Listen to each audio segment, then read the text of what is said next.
태풍으로 일주일 넘게 발이 묶였던 괌에 이제 하늘길이 열렸죠.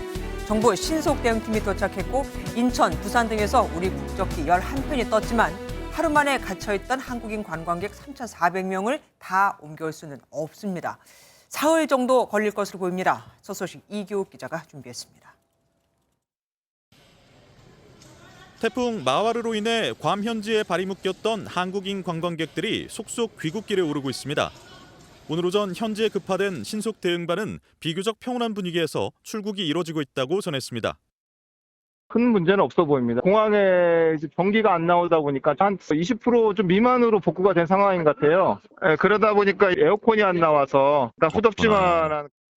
지난 22일 괌 공항이 폐쇄되면서 3,400명의 한국 관광객들의 발이 묶인 지 일주일 만입니다.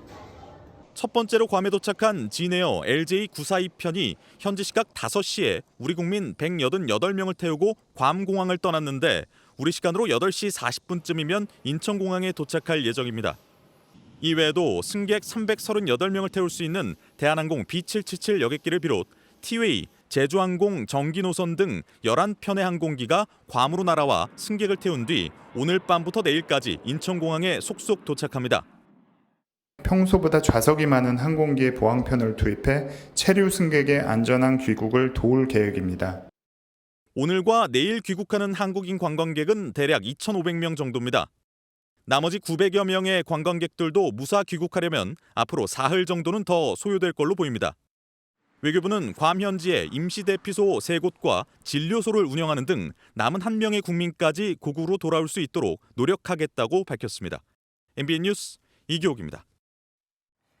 괌에 고립되는 가족을 보며 애를 태웠던 관광객의 가족들이 항공기 도착 시간에 맞춰 하나둘 인천공항의 모습을 드러내고 있습니다. 귀국을 앞둔 인천공항 분위기 살펴보겠습니다. 정태훈 기자, 애타게 기다리던 귀국 이제 얼마 안 남았죠? 네, 인천국제공항에 나와 있습니다. 이제 약 1시간 반 뒤면 진에어 항공편 여객기가 대체 항공편 중으로는 가장 먼저 이곳 인천공항에 들어서는데요. 이 진에어 측은 현지에서 정상적으로 출발을 마쳤고 차질 없이 운행 중에 있다고 저희에게 설명했습니다.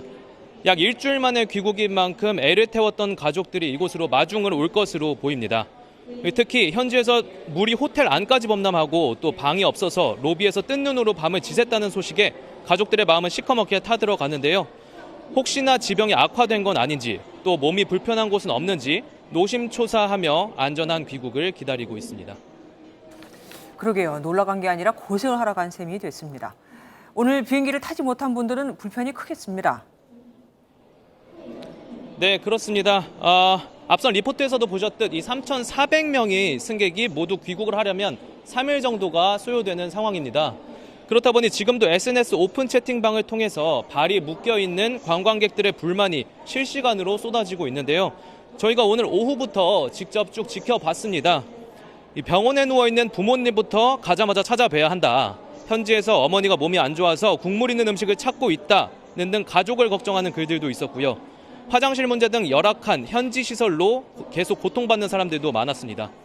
그런가 하면 마지막까지 공항 정보 등을 공유하며 서로 안전 귀국을 돕는 모습들도 보였습니다. 외교부 신속대응팀이 현지에 도착해서 체류자들의 불편을 돕고 있는 만큼 현지 상황도 빠르게 개선될 것으로 보입니다.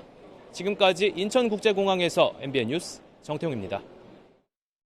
북한이 오는 31일부터 다음 달 11일 사이에 인공위성을 발사하겠다고 일본 정부에 통보했습니다.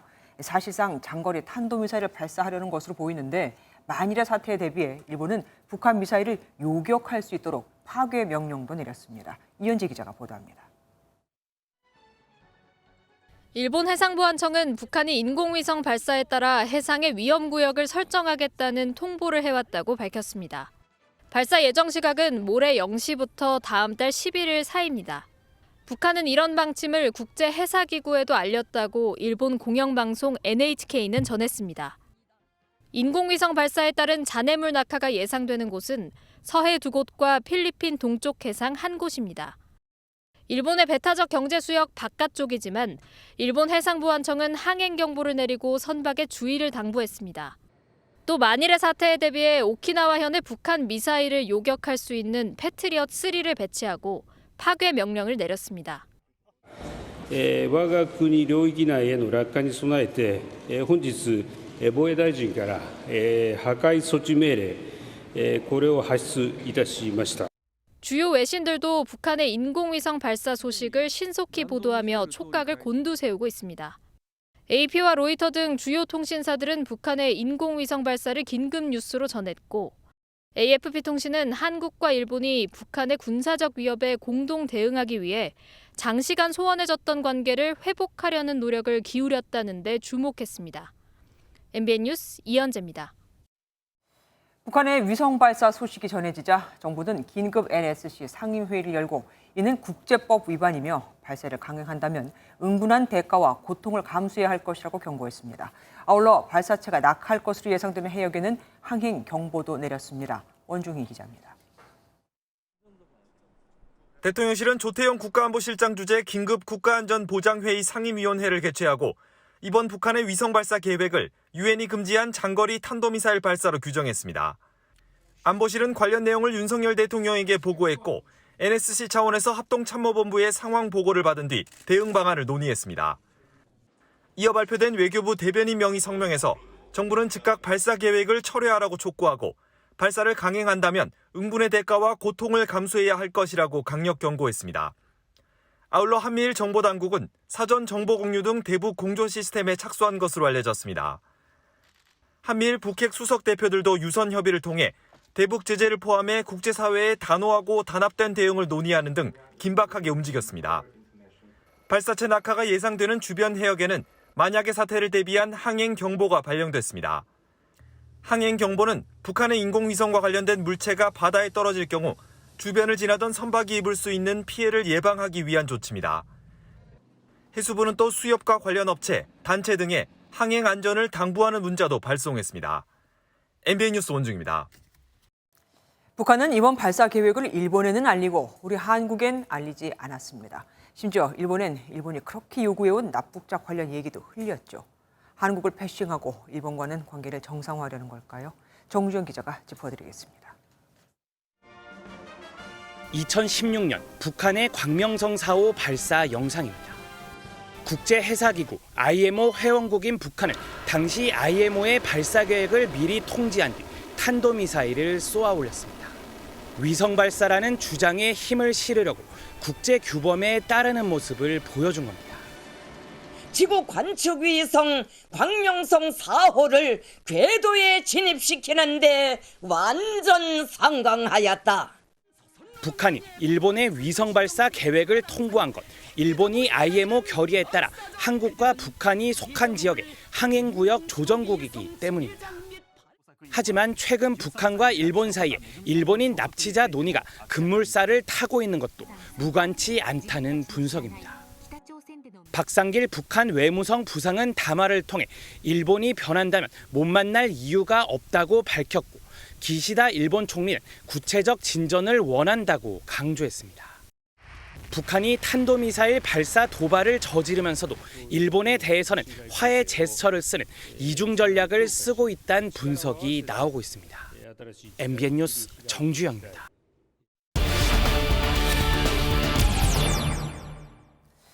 북한 위성 발사 소식은 뉴스 추적으로 이어가겠습니다. 조경진 정치부 외교안보팀장과 함께합니다. 어서 오십시오. 날짜를 12일 동안 기간을 두고 쏘겠다 통보를 했습니다. 단도직입적으로 언제가 이렇게 보입니까? 정확히는 알 수 없지만 초기에 할 것이란 게 중론입니다. 2016년도에도 예고는 했었는데 그때는 날짜를 변경 신고하면서 당초 예고했던 날보다도 하루 당겨서 발사를 했었습니다. 네. 이 전례를 봤을 때 예고일 초반에 발사하는 스타일로 읽히는데 모레 그리고 다음 달 1일과 2일이 유력하다는 이야기가 나옵니다. 이 기간에 날씨를 잘 봐야겠습니다. 날이 흐리거나 비가 오면은 안 쏘잖아요. 네, 맑고 시야가 좋아야 미사일 궤적이나 어떤 시험 분석의 결과에 대한 것도 이제 이해가 높아지겠죠. 네. 이번에는 또 정찰까지 제대로 하려면 날씨 많이 신경 쓸 겁니다. 위성 발사를 할 때 통상 많이 쏘는 시간대가 있습니까? 아시다시피 위성에는 이 광학 카메라를 사용하기 때문에 낮에만 찍을 수가 있습니다. 이 북한이 궁극적으로 찍고자 하는 영상은 한국, 일본의 미군 기지, 그리고 괌 미군 기지가 될 텐데요. 네. 이 경우에 낮의 햇빛 각도에 따라서 밝기가 가장 좋을 때 찍는 최상의 결과를 원한다면 통상 오전 9시에서 10시 때 이때가 가장 적합하다 이렇게 파악됩니다. 북한이 이렇게 갑작스럽게 통보를 한 거 보면은 우리가 누리호를 쐈잖아요. 그 위성으로 올려놓은 거. 그걸 혹시 인식한 건 아닌가 싶기도 합니다. 만약에 김정인 국무위원장이 그걸 의식했다면 우리 누리호 발사보다 더 빨리 이 통보를 하지 않았을까 싶기도 한데요. 사실 이 정찰위성 1호기가 완성됐다고 한 거는 기억하시겠지만 지난 4월입니다. 조금 늦어진 감이 있어요. 우리 네. 입장에서는요. 예. 하지만 최근 17일에 이 정찰위성 1호기 실물을 공개했고 지난 4월에도 김 위원장이 무슨 얘기를 했냐면 계획된 시일 안에 발사라고 했기 때문에 이게 계획대로 진행 중일 가능성도 있습니다. 최근까지 발사장이 굉장히 분주했습니다. 그것도 위성 준비 과정으로 볼 수도 있지 않을까요? 맞습니다. 기존의 동창리 발사장도 그렇고 그 옆에다가 바닷가에 새로운 발사장을 짓고 있는데요. 네. 이 열흘 전쯤 위성 사진으로 봐서는 새로운 곳도 아직은 완성이 덜 된 상태로 파악이 됩니다. 그러면은 기존 그 동창리에서 쏠 가능성이 높겠네요. 그렇죠. 하지만 이 동창리 발사장은 이 액체 로켓은 가능하지만 액체 로켓이면서 이 덩치가 더 커지는 백두산 엔진 사용은 쉽지가 않은 구조예요. 네. 여기에서 만약에 그동안 백두산 엔진을 썼던 화성 12형, 15형, 17형 기반의 위성을 쏜다면 이 발사장이 더 깊이 파고 설비를 갖춰야 되거든요. 네네. 그래서 그동안 분주했던 게 그런 이유가 아닐까 싶고요. 그동안은 사실 이 미사일들은 이동식 발사대 그 텔에서 쐈거든요. 네네. 근데 위성의 경우에는 텔에서 발사가 어렵기 때문에 이런 이 발사장 그 공사 과정이 필요한 겁니다. 네. 참고로 우리도 나로호를 쏠 때는 그 발사장이 있었고 그보다 더 덩치가 커진 이번 누리호를 쏠 때는 다른 발사장, 그러니까 각각이 발사장이 달랐습니다. 하지만 앞서 리포트에서도 봤지만 북한이 좌포기를 공개했잖아요. 네. 그러면은 이번에 쏘겠다는 게 액체 원료 기반인 백두산 엔진 미사일 그 기반이 되지 않을까 싶기도 한데요. 네, 맞습니다. 2016년도에 북한이 성공했던 이 위성 발사의 위도와 경도가 있잖아요. 그것과 이번에 북한이 제출한 예상 위도와 경도를 이렇게 비교해서 봤을 때 이 방위각을 변경했을 뿐 백두산 엔진 미사일일 가능성이 현재로 가장 높아 보인다는 게 전문가들의 분석입니다. 예. 어쨌든 북한은 지금 미사일이 아니라 자기들은 정찰 위성을 쏘아 올린다고 주장하는 거 아니겠습니까? 네. 그런데 이걸 무조건 나쁘게만 볼 것이 아닌 게 우리도 위성을 쐈잖아요. 그런데 네. 이렇게 국제사회도 그렇고 우리도 그렇고 반대하는 걸까요? 지금 앵커가 말씀하시는 게 북한이 주장하는 어찌 보면 왜 우리에게만 이중잣대를 들이대냐 그 부분이거든요. 이 북한은 타격무기 개발이 끝났다고 보고 이제 정찰무기 개발에 들어간다는 계획이지만 이 유엔은 이미 여러 차례 북한이 인공위성을 발사체를 발사하더라도 이건 탄도미사일로 간주한다고 강조하고 있습니다. 그 이유는 이 북한이 아시다시피 예고 없이 쏜 적이 많고 미사일의 이 위성을 얻는지 탄도를 얻는지에 따라서 다를 뿐 사실 원리는 같기 때문이죠. 그리고 앞서 또 잠깐 언급을 해드렸지만 일본 방위성에서는 자위대에 파괴 조치를 할 수도 있다는 명령을 내렸습니다. 그럼 자칫 상황이 심각해지지는 않을까요? 만약에 이 날아가는 위성을 향해서 격추를 한다. 그렇게 되면 우스갯소리가 아니라 진짜 뭐 전쟁으로 번질 그렇죠. 가능성도 있겠죠. 네. 지금 일본의 주장은 말이죠. 낙하했을 때 인명피해가 없게 이 낙하물에 대한 파괴 조치를 얘기하는 겁니다. 예. 그러니까 일본이 가만히 있지 않으면 또 북한이 이것도 괜찮네 하면서 계속해서 쏘아 올릴 수도 있으니까 안 할 수도 없고 참 애매하겠습니다. 지금까지 조경진 기자와 함께했습니다. 후쿠시마 원전 오염수를 시찰하고 온 대표단이 이번 주에 결과를 발표합니다. 국제원자력기구 조사단도 오늘 일본에 도착해 최종 조사에 들어갔는데 또 다른 문제가 일본 내에서 제기됐습니다. 이미 원자로가 손상돼 핵 분열이 일어나고 있다고요. 그럼 방사능이 유출되고 오염은 더 심해지겠죠. 민지숙 기자가 보도합니다. 유국희 원자력안전위원회 위원장을 단장으로 5박 6일 동안 후쿠시마 원전 오염수 현지를 살펴본 현지 시찰단이 이번 주 시찰 결과를 발표할 예정입니다. 국민의힘 우리바다 지키기 검증 TF 위원장을 맡고 있는 성일종 의원은 국민이 궁금해하기 때문에 이번 주 보고가 있지 않겠나 생각한다고 밝혔습니다. 이번 주에 여러 가지 분석이 끝나고 나면은 그런 분석 큰 거에 대해서 또 갔다 온 결과에 대해서 국민 보고도 있을 거고요. 당에도 와서 보고를 해줄 것으로 생각을 합니다. 성 의원은 오염수가 방류된 이후에도 후쿠시마산 수산물을 수입하지 않겠다는 입장에는 변화가 없다고 못 박았습니다. 이에 대해 민주당은 일본이 벌써 우리 정부의 들러리 시찰단을 지렛대 삼아 수산물 수입 규제 철폐를 요구하고 나섰다며 비판했습니다. 정부 시찰단이 오염수 방류와 수산물 수입 재개를 위한 요식 절차라는 예상을 어쩜 한치도 벗어나지 않았습니다.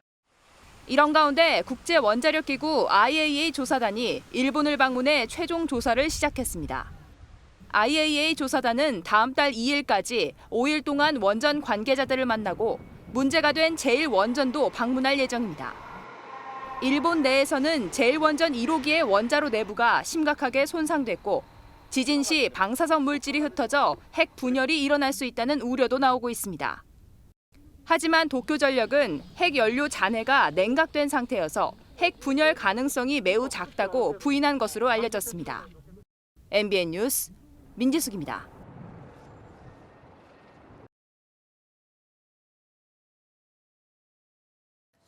중앙선거관리위원회 박찬진 사무총장 등 전 현직 간부 6명이 자녀를 특혜 채용하기 위해 아빠 찬스를 썼다는 의혹 사실일까요? 자녀 면접 시험에는 아빠 동료들이 면접관으로 참여했고 대부분 최고점을 준 것으로 드러났거든요. 그런데도 두 아빠는 징계성 면직이 아니라 자진 면직으로 처리된다죠. 그럼 연금도 다 받을 수 있고 공직에 재임용되는 것도 가능합니다. 최윤영 기자가 보도합니다. 인천 강화군청에서 일하다 지난 20년 선관위 경력직으로 들어간 김세환 전 사무총장 아들. 면접에는 내부위원 3명이 대부분 최고점을 몰아줬는데 이들은 모두 김 전 사무총장과 같이 일했던 직장 동료였습니다. 신우용 제주선관위 상임위원의 아들도 아빠 동료들에게, 경남 선관위 총무과장 딸도 내부 직원 출신 면접관들에게 면접을 받고 고득점을 받았습니다. 선관위 간부 자녀 3명 모두 아빠가 일했던 지방선관위를 통해 경력직 채용에 성공한 겁니다. 박찬진 사무총장의 자녀는 면접 20개 항목 중 17개에서 최고점을, 송봉섭 사무차장 자녀는 모두 만점을 딴 가운데 윤모 전 세종시 선관위 상임위원 자녀도 특혜 채용 의혹을 받고 있습니다. 이쯤 되면 자녀 특혜 채용의 시작부터 자체 감사 사퇴에 이르기까지 꼼수와 특혜의 종합 선물 세트라고 해도 과언이 아닙니다. 박 사무총장과 송 사무차장은 지난 25일 사퇴 의사를 밝혔고 선관위는 이번 주 박 총장과 송 차장의 면직안을 처리할 예정입니다. 하지만 두 사람이 징계성 면직이 아닌 본인 의사에 따른 면직으로 처리될 전망이어서 공무원 연금 박탈 등을 피하기 위한 꼼수라는 비판도 제기되고 있습니다. MBN 뉴스 최윤영입니다. 그런데 선관위 고위 간부들의 자녀가 채용됐을 그 당시 선관위 행동강령엔 사촌인의 친족이 직무 관련자인 경우 기관장에게 신고하게 돼 있었습니다. 하지만 자녀 특혜 채용 의혹에 휩싸인 전 현직 고위 간부 6명은 모두 다 이를 어겼죠. 특히 박찬진 사무총장은 이런 신고 의무를 아예 몰랐다고 합니다. 장관급인데 말입니다. 정태진 기자가 취재했습니다. 현재 아빠 찬스 의혹을 받는 선관위 전현직 간부 6명은 자녀 채용 과정에서 사적 이해관계 신고를 하지 않았습니다. 사촌인의 친족이 직무 관련자인 경우 소속 기관장에게 신고해야 한다는 선관위 행동강령을 지키지 않은 겁니다. 그런데도 박찬진 선관위 사무총장은 지난 16일 행안위에 출석해 자녀 채용 과정에서 원칙을 지켰다고 말했습니다. 국민의 눈높이에서 동의하기 어려운 부분이 있지만은 법과 규칙, 관리, 선거관리, 공무원 규칙 등 그런 부분들에 따라서 했고 하지만 내부 행동강령에 대해서는 신고 의무가 있는지 몰랐다는 취지로 답했습니다. 국민의힘은 선관위 1, 2인자가 내부 행동강령조차 인지하지 못한 것이 말이 되느냐며 자체 감사를 진행 중인 선관위를 신뢰할 수 없다고 비판했습니다. 선관위 사무총장, 사무차장 모두 선관위 공무원 행동 강령에 따르는 이해관계자들에 대한 서면 신고조차도 잘 모른다고 답변을 하셨습니다. 과연 어떻게 이해를 할 수 있습니까? 국민의힘은 또 침묵으로 일관하며 책임을 방기하는 노태학 선관위원장은 사퇴하라고 촉구했습니다. 이에 대해 민주당은 내년 총선을 앞두고 선관위를 장악하려는 국민의힘의 정치적 술수라고 맞받았습니다. MBN 뉴스 정태진입니다. 연휴 내내 비가 내렸죠. 그런데 오늘은 어제부터 전북 지역엔 최대 220mm의 폭우가 쏟아지며 비 피해가 이어졌습니다. 갑자기 불어난 물로 차량이 침수되는가 하면 주택 뒤에 있던 축대가 무너지고 도심 터널에 있던 나무가 쓰러져 차량 통행이 금지되기도 했습니다. 김영현 기자가 피해 소식 모아봤습니다. 불어난 물에 차량이 반쯤 잠겨 있습니다. 소방대원들이 손전등을 비추면서 가지고 온 튜브를 운전자에게 씌웁니다. 폭우로 하천이 범람해 차량이 침수되면서 신고를 받은 소방대원들이 출동해 40대 운전자를 구조한 겁니다. 어제부터 전북 지역인 익산과 군산, 완주 등에 최대 220mm가 넘는 폭우가 내렸습니다. 주택 뒤에 있던 축대도 무너졌습니다. 붕괴 당시 흙더미와 거대한 시멘트 덩어리가 주택을 덮치면서 인근 주민들이 대피하기도 했습니다. 막 천둥 치는 소리가 나가봤더니 무너져 버리더라고. 방에 있었는데 깜짝 놀래가지고 나왔다고 그러더라고요. 인근 도로에는 토사가 흘러들었습니다. 어제 저녁부터 계속 쏟아지긴 했는데 여기도 원래 물이 엄청 이렇게 고이는데 지금 위에 막아놔가지고. 전주 도심 터널 입구에 나무가 쓰러져 차량 통행이 금지되는가 하면 김제와 순창에서는 둔치 주차장과 국립공원 등의 출입이 통제됐습니다. 전북 인근인 충북 단양과 충남 서천에서도 고속도로를 달리던 화물차가 넘어지고 도로가 침수되기도 했습니다. 다행히 이번 비로 인명피해는 없었지만 기상청은 비가 집중된 지역에 지반이 약해진 만큼 추가 피해 방지에 주의를 당부했습니다. MBN 뉴스 김영현입니다. 아르바이트 앱에서 만난 20대 또래를 살해하고 시신을 훼손한 여성에 대해 법원이 구속영장을 발부했습니다. 피해자는 영어 과외를 해줄 사람을 찾는다는 글을 올려 썼기에 경찰은 범행 동기를 이쪽에서도 찾고 있습니다. 강진우 기자입니다. 경찰 호송차가 법원 앞에 도착합니다. 살해와 시신 훼손 혐의 등으로 긴급 체포된 20대 여성이 구속 심사를 받으러 들어오는 겁니다. 번거지 모자와 마스크로 얼굴을 가린 피의자는 범행에 대해 모르쇠로 일관합니다. 말다툼 때문이라는데 말다툼 때문 맞으세요? 왜 살인하셨어요? 피의자는 최근 아르바이트 앱에 영어 과외를 해줄 사람을 찾는다는 글을 올렸습니다. 이런 인연으로 지난 26일 피의자의 집에서 둘은 만났지만 끔찍한 살인 사건이 일어납니다. 다음 날 새벽 훼손한 시신 일부를 캐리어에 싣고 나오는 장면도 CCTV에 포착됐습니다. 피의자는 택시를 탄 후 경남 양산에 있는 낙동강 풀숲에 캐리어를 버렸습니다. 혈흔이 비친 가방을 이상하게 여긴 택시 기사의 신고로 피의자는 긴급 체포됐습니다. 경찰은 공범 존재나 계획 살해 여부 등 다양한 가능성을 열어두고 수사를 벌이고 있는 것으로 알려졌습니다. 부산지방법원은 사안이 중대하고 도주 우려가 있다며 구속영장을 발부했습니다. MBN 뉴스 강진우입니다. 아파트 지하 주차장에서 60대 남성이 숨진 채 발견됐습니다. 경찰은 집에서 아버지를 살해하고 시신을 주차장에 버린 혐의로 30대 아들을 긴급 체포했습니다. 이규현 기자입니다. 서울 중랑구의 한 아파트 현관문에 폴리스 라인이 설치되어 있고 지하 주차장 곳곳에는 핏자국이 선명합니다. 오늘 새벽 1시쯤 이 아파트에 거주하는 60대 남성이 지하 주차장 기계실에서 숨진 채 발견됐습니다. 시신으로 추정되는 뭔가를 하시는 분들이 굉장히 무겁게 경찰차가 한 10대 가까이 뭔가 강력 사건이 나긴 났나 보다 이렇게 생각하긴 했었거든요. 주민 신고를 받고 출동한 경찰은 자택에 있던 30대 아들을 피의자로 특정하고 긴급 체포했습니다. 체포된 아들은 경찰 조사에서 아버지를 살해하지 않았다며 혐의를 부인하고 있는 것으로 조사됐습니다. 하지만 CCTV 등을 분석한 경찰은 아들이 아버지와 함께 살던 집에서 범행을 저지른 뒤 시신을 주차장으로 옮기고 다시 집에 돌아온 정황을 파악한 것으로 조사됐습니다. 경찰은 아들에 대해 존속살해 혐의와 사체 은닉 혐의로 구속영장을 신청했다고 밝혔습니다. MBN 뉴스 이규현입니다. 반복적으로 걸려온 전화, 하지만 받지 않았다면 이건 스토킹 범죄가 아니라는 재판부 판단을 대법원이 뒤집었습니다.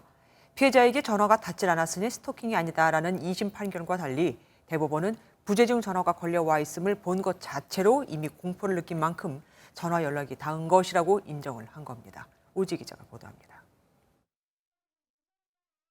지난 2021년 10월 연인과 돈 문제로 다툰 뒤 연락처를 차단당한 A씨. 다른 사람의 휴대전화로 연인 관계였던 피해자에게 29차례 전화를 했습니다. 피해자는 단 한 번 전화를 받았고 나머지 28번의 부재중 전화가 스토킹 범죄라고 신고했는데 1, 2심의 판단은 엇갈렸습니다. 이에 대해 대법원이 일부 무죄로 본 2심을 파기했습니다. 휴대전화 벨소리와 전화번호, 부재중 문구 자체도 충분히 공포심을 유발할 수 있다며 스토킹 행위라고 판단한 겁니다. 기존에는 열거된 행위에만 엄격하게 처벌을 해왔는데 이번 판례로 스토킹 처벌법 입법 취지에 맞게 부재중 전화와 같은 행위에 대해서도 스토킹이 폭넓게 적용될 것으로 보입니다. 대법원은 이어 공포심이 큰 피해자일수록 전화를 받지 않을 가능성이 크고 전화를 받지 않았다고 스토킹이 아니라면 처벌 범위가 지나치게 줄어든다고 해석했습니다. 이와 함께 법조계 안팎에서는 스토킹 사건이 강력 범죄로 이어지는 만큼 신속한 피해자 보호 조치의 필요성을 강조한 판례라는 분석도 나오고 있습니다. MBN 뉴스 오지혜입니다.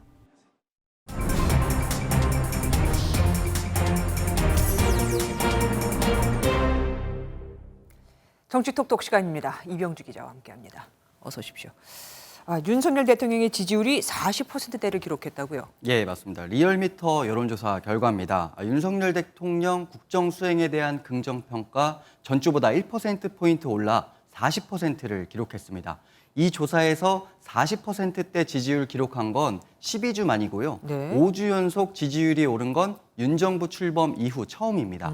부정평가는 직전 조사보다 1.2%포인트 낮아진 56.7%로 집계됐는데요.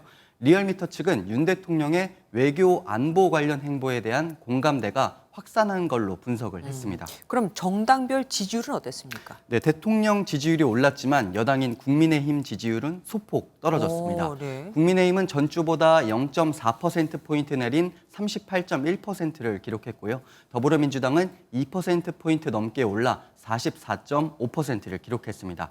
눈에 띄는 건 2030 젊은 층 지지율인데요. 김남국 의원 코인 사태 이후 민주당에 대한 젊은 층 여론 악화됐었는데 이번 조사에서는 국민의힘 지지율은 떨어지고 민주당 올랐거든요. 네. 지난주 조사만 해도 2030 민심은 민주당에서 각각 12.9%포인트와 8.5%포인트 떨어졌던 반면 국민의힘 지지율은 12%포인트와 6.8%포인트 올랐었습니다. 여론조사 업체 측은 김남국 사태의 종결로 보긴 어렵다면서 이번 조사 기간에 후쿠시마 오염수나 노무현 전 대통령 추도식 등 민주당 지지층 결집 이슈가 많았다 이렇게 평가를 했습니다. 이렇게 청년층 표심이 왔다 갔다 해서인지 여야 모두 청년층 잡기 아주 고심이 많더라고요. 예, 코인 사태로 흔들리는 청년층 마음 잡기 위해서 여야 모두 고심 중입니다. 우선 국민의힘은 예비군 훈련에 참여하는 대학생들이 성적 불이익을 받지 않도록 하는 예비군 3권 보장 방안을 추진하고요. 내일은 청년 정책 수립을 주도할 청년 정책 부의장을 공개 선발하기로 했습니다. 민주당도 현재 상황 심각하게 받아들이고 있는데요. 다음 달 2일에는 박광온 원내대표가 새 원내 지도부와 첫 워크숍을 열고 민심의 흐름을 듣기로 했습니다. 또 중장기 전략 구상한다는 계획입니다. 내일이 5월 임시국회 본회의 마지막 날이잖아요. 눈에 띄는 법안 처리가 하나 있죠. 예, 내일 본회의 오후 2시부터 진행됩니다. 이 회의에서 윤석열 대통령이 제2요구권을 행사한 간호법 재표결 예상이 됩니다. 네. 여당은 정부와 협의한 중재안을 더 논의해야 한다는 입장인 반면 야당은 중재안이 새로운 게 아니라며 기존 법안 처리를 주장하고 있습니다. 적법한 절차에 따라서 통과된 법안이 있는 상황인 건데 거기에 대해서 기존에 논의했던 안들을 반영해달라고 얘기하는 것은 적절하지 않은 것 같고요. 예, 대통령 거부권 행사로 국회로 돌아온 법안이 통과되기 위해서는 국회의원 과반 출석의 3분의 2 이상이 찬성을 해야 합니다. 네. 산술적으로 보면 의원 전원이 참석한다고 가정했을 때 200명 이상이 찬성해야 하는 거죠. 네. 국민의힘 이탈표가 상당히 많지 않는 한 가결 가능성 매우 낮은데요. 그럴 경우 앞선 양곡법 때처럼 간호법안은 그대로 폐기됩니다. 다음 달 국회도 참 쉽지 않아 보입니다. 국회의원 체포 동의안 일정도 잡혀 있잖아요. 네, 말씀하신 대로 내일 간호법뿐만 아니라 내일 본회의에서는 민주당 돈봉투 의혹과 관련해서 윤관석, 이성만 의원에 대한 체포동의안 보고도 예정이 돼 있습니다. 네. 국회법 절차상 내일 보고가 이뤄지면 다음 열리는 첫 본회의에서 표결을 하게 되는데요. 가장 빠른 첫 회의가 6월 12일입니다. 이외에도 다음 달에는 민주당 주도로 본회의에 바로 넘기기로 한 쟁점 법안 처리 많이 예정돼 있습니다. 방송법과 노란봉투법인데요. 여야 여전히 절충점 찾지 못하고 있어서 6월 임시국회에서도 여야 대치는 이어질 전망입니다.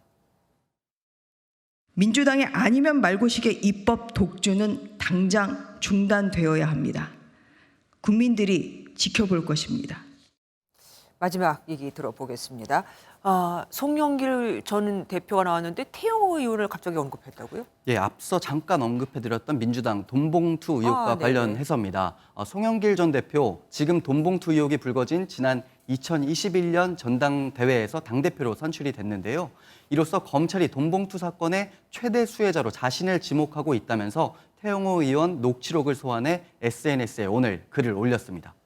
태영호 의원 녹취 사건이라면은 이진복 정무수석과 나눴다는 그 대화 내용 아닙니까? 네, 맞습니다. 당시 태 의원이 이 수석과 공천을 대가로 대통령 한일 외교에 대해 옹호해달라 이런 대화를 나눴다는 의혹이었습니다. 맞아요. 송 전 대표는 이 녹취가 사실이면 태 의원 발언의 최대 수혜자가 윤석열 대통령 아니냐 이런 주장을 폈습니다. 그러면서 대통령실의 공천 개입은 정당 민주주의 근본을 무너뜨리는 일이라면서 대통령에 대한 수사를 촉구했습니다. 예, 이병주 기자와 정치톡톡 함께했습니다. 고맙습니다. 우리 국민들 사이에서 우울증이 크게 늘고 있습니다. 특히 2030 세대 사이에서 말이죠. 과거보다 정신질환이 많아지기도 했겠지만 예전에 부정적으로 인식되던 정신과 출입이 많이 자연스러워진 영향도 있습니다. 정신과 상담을 특별한 사람의 일로 보지 않고 감기 걸리면 내과 가듯이 보는 거죠. 전남주 기자가 보도합니다. 전문의와 상담하고 있는 한 젊은 여성. 치료를 받기 위해 정신건강의학과를 찾은 겁니다.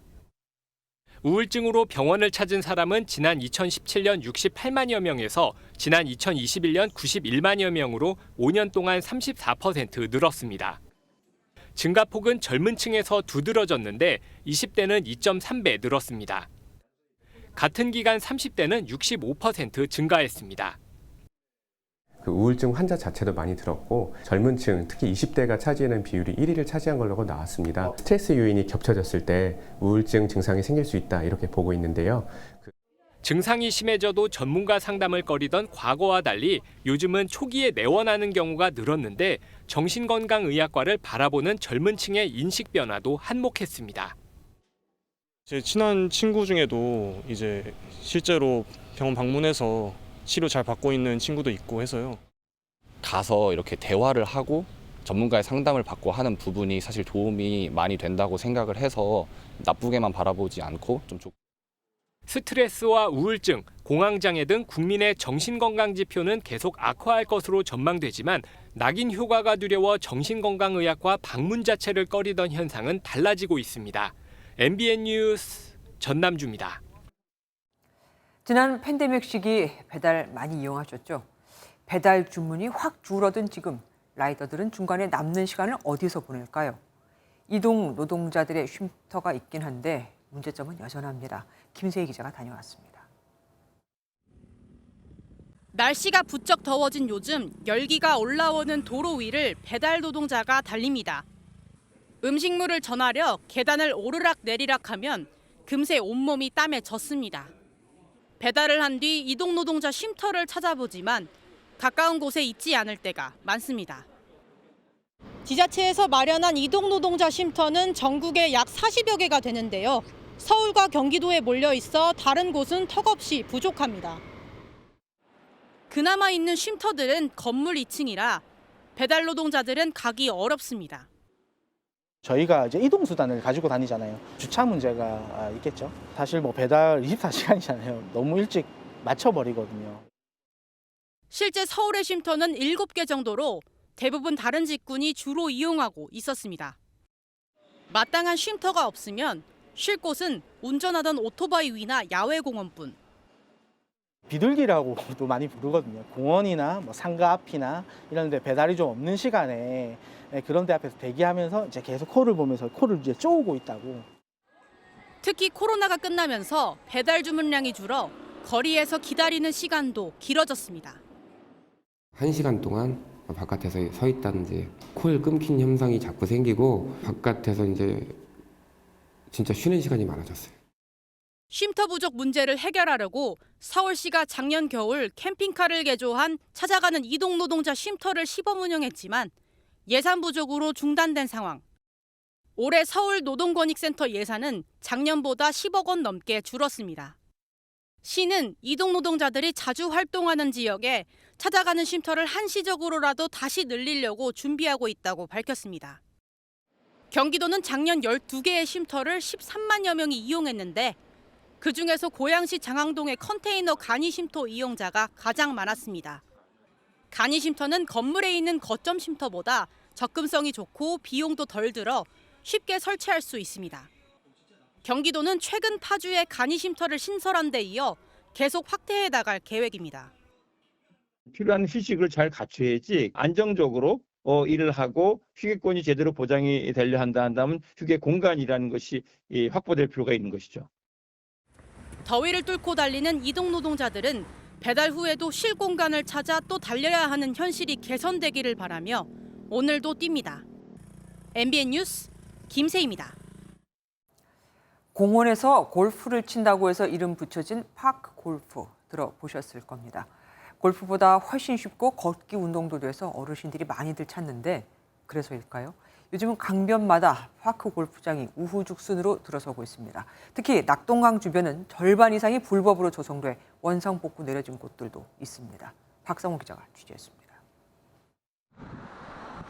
강변 잔디밭에 삼삼오오 모여 놀이를 하고 있습니다. 공을 굴려서 치는 게이트볼과 비슷한 파크 골프입니다. 하루에 약 한 1,000명에서 약 한 1,500명 정도 이용을 하고 있습니다. 강바람이 불기 때문에 아주 시원한 곳이고. 2000년대 초반 우리나라에 파크 골프가 도입된 이후 강변마다 파크 골프장이 우후죽순처럼 생겨나고 있습니다. 지난해 기준으로 낙동강 수계에만 무려 74곳의 파크 골프장이 조성됐습니다. 문제는 절반 이상이 무허가거나 불법 확장된 상태였습니다. 이 중 9곳은 애초에 골프장을 지어선 안 되는 곳이었습니다. 경남 김해의 한 골프장은 취수장과 불과 3.3km 떨어진 곳에 조성됐고 대구 달성군의 한 골프장은 체육시설 조성이 불가한 보전지역에 골프장을 만든 사실이 적발돼 둘 다 원상복구 명령이 내려졌습니다. 하천 점용 허가를 받지 않은 곳도 수두룩했는데 원상복구 처분을 받고도 여전히 운영 중인 곳이 13곳이나 됩니다. 나이 드신 분들이 좀 치료만 해달라 이래갖고 뭐 쉽게 말하면 무허가식으로 치고 있다고 이래 보면 되는 거죠. 법에 안 어긋나도록 하라 하면 하겠다 이 말이야. 근데 왜 폐쇄를 시키느냐 이 말이야. 10년 동안 가만히 있다가 이제 와서. 전국 파크 골프장은 360여 곳으로 4년 만에 60%나 급증했습니다. 상당수가 강변에 조성되다 보니 무분별한 난개발을 우려하는 목소리가 크지만 폐쇄에 대한 반발도 거셉니다. 미리 관리 감독을 하지 않은 지자체들이 묘안을 찾아야 한다는 주장이 나오는 이유입니다. MBN 뉴스 박상호입니다.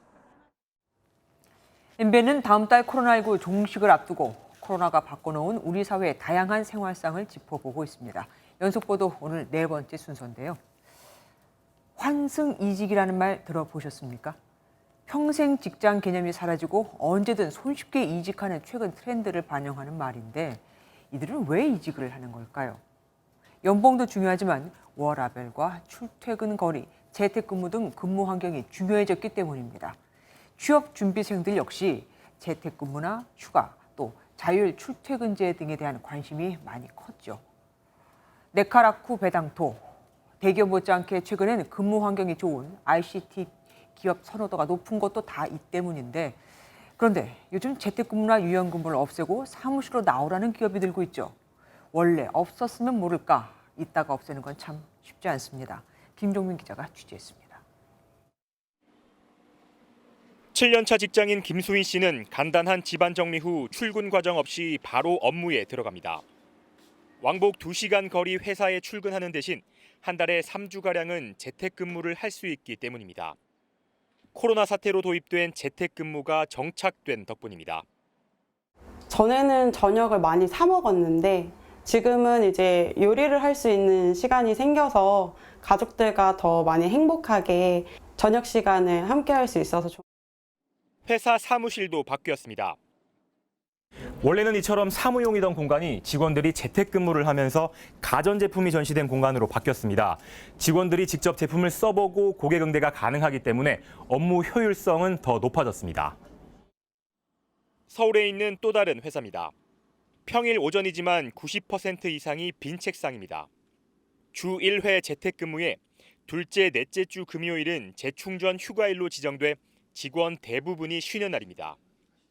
여기에 코로나 전부터 도입된 출퇴근 유연근무제도 계속 시행되고 있습니다.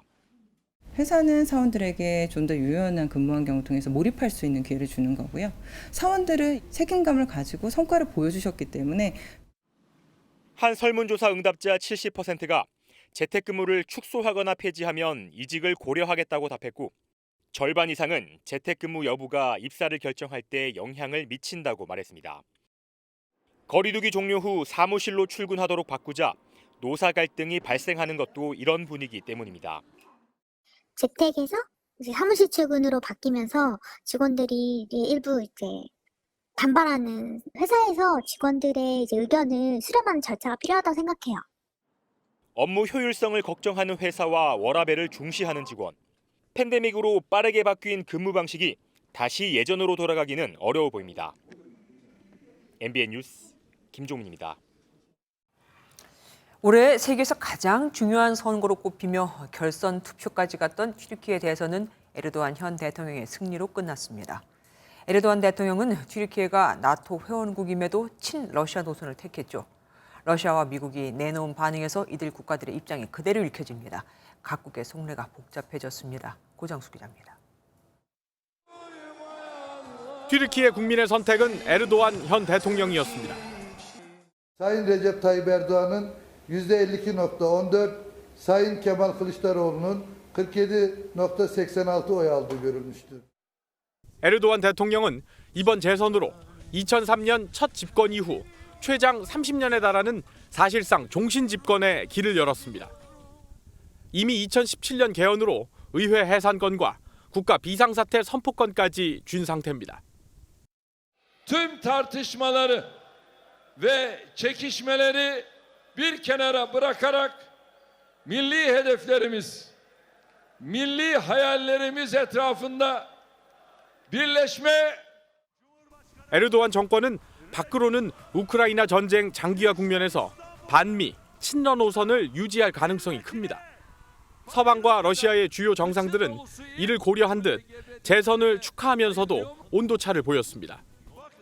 바이든 미 대통령은 나토 동맹국으로서 협력을 강조하는 메시지를 냈고 푸틴 러시아 대통령은 선거 결과가 독립적 외교 정책에 대한 튀르키예 국민의 지지를 보여주는 증거라며 환영했습니다. 튀르키예가 스웨덴의 나토 가입 승인을 반대하는 상황에서 나토와 유럽연합은 협력 강화를 강조했습니다.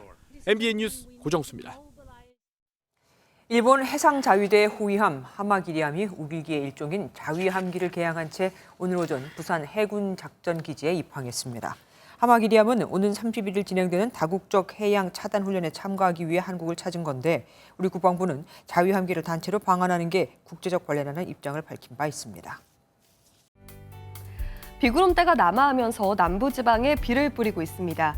경북과 전북 지역의 비는 오늘 밤까지, 전남과 경남 지역의 비는 내일 아침까지, 제주는 모레 아침까지 비가 이어지겠습니다.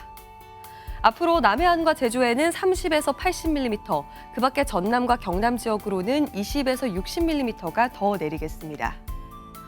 밤부터는 안개가 짙어집니다. 이들 지역으로는 가시거리 200m 미만의 매우 짙은 안개가 끼겠습니다. 내일 남해안과 제주는 흐리겠고요. 그 밖의 지역은 구름만 지나겠습니다. 경기 남부와 호남 지역으로는 오후에 소나기가 내리겠습니다. 내일 중부지방은 서울이 29도, 대전 27도로 오늘보다 더 덥겠습니다. 남부지방은 광주가 28도, 창원 25도 등으로 오늘보다 3에서 4도가량 높겠습니다. 남해안과 제주에는 주 후반에 또다시 비가 내릴 전망입니다. 날씨였습니다. 안녕하세요. 김주하입니다. 공정하고 신속한 MBN 뉴스, 유튜브를 통해서도 만나보실 수 있습니다. 특히 더 많은 뉴스와 라이브를 보고 싶으시다면 오른쪽을 눌러서 구독하시면 됩니다. 어렵지 않죠? 빠르고 정확한 뉴스로 계속 찾아뵙겠습니다. MBN 뉴스를 시청해주신 여러분 고맙습니다.